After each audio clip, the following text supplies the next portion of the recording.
I det gamle Grækenland opstod det direkte demokrati. Der samlede folk sig i de små stater eller landsbyer for at bestemme noget alle sammen. Og det var rigtig godt, fordi så kunne man få størstedelen af folkets mening. Man kan sammenligne det med Danmark, når der er folkevalg. For eksempel, da vi skulle ind i EU, hvor hele folket bestemte, om vi skulle ind eller ej, og ikke kun nogle politikere. Så det var det direkte demokrati. Den anden form for demokrati, vi vil fortælle, det er det, man kalder det repræsentative demokrati. Og det foregår på den måde, at det er politikere, der repræsenterer borgernes holdninger, som I kan se her.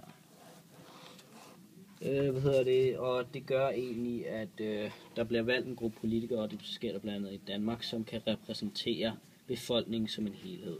Det er også den mest udbredte styreform. Du kan se for eksempel, at de fleste vestlige lande er det den her form for demokrati, som man bruger. Og den kan også spores langt tilbage i tiden. Du kan se for eksempel for, jeg tror, 600 år siden og op efter har de brugt den.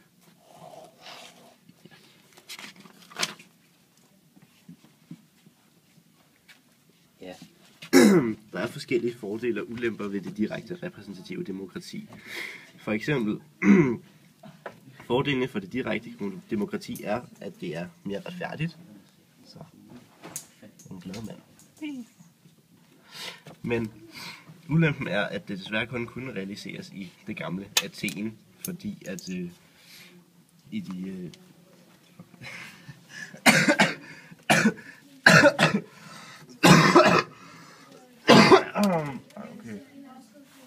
i de moderne europæiske byer er der alt for mange indbyggere, så det kan ikke rigtig lade sig gøre at samle alle mennesker på et sted for at få deres mening. Derfor er det repræsentative demokrati, der bliver brugt langt de fleste steder. Og fordelene for det repræsentative er, at alle dele af samfundet bliver repræsenteret, fordi der er forskellige politikere med forskellige holdninger. Men ulempen er, at nærdemokratiet, kan man kalde det, går tabt. Og at det ikke at man skal kunne finde politikere, der har præcis de samme holdninger som en selv. Okay. Eksempel for repræsentativ demokrati, som har i Danmark, det er, at vi har de her politiske borgere, eller politiske politikere, som ligesom repræsenterer borgere, ikke? Så det er ligesom borgerne. Ja, det er borgerne, som kan gå op og stemme på de politikere, eller det parti, som de ligesom synes skal kunne repræsentere for Danmark som en helhed, kan man på en måde sige. Altså på det punkt, at hvis størstedelen af danskerne er socialister, jeg skriver bare, og så dem, der stemmer på et socialistisk parti, så er ligesom socialisterne som det vinde.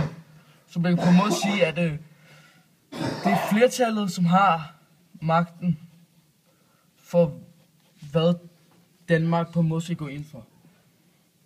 Og det er stort set det repræsentativt demokrati i Danmark går ud på. Og det vil sige, at i Danmark har vi repræsentativt demokrati. Og det har vi fordi, at hvis jeg for eksempel tænker, at sodavand, det skal være billigere, så kan jeg ikke bare gå ind og sætte et kryds ved sodavand skal være billigere. Eller nogle af de andre ting, jeg tænker, nej, så skal jeg netop finde ud af, hvilket parti går ind for lige præcis de ting, jeg tænker, jeg godt kan lide. For eksempel, skal jeg sætte et kryds ved Venstre, Socialdemokraterne osv. Lad os sige, et eller andet parti har vi her, og det siger, at sodavand skal være billigere blandt andet. Det går jeg meget ind for, så skal jeg sætte et kryds ved det parti i stedet for. Ja. Så Danmark har et repræsentativt demokrati.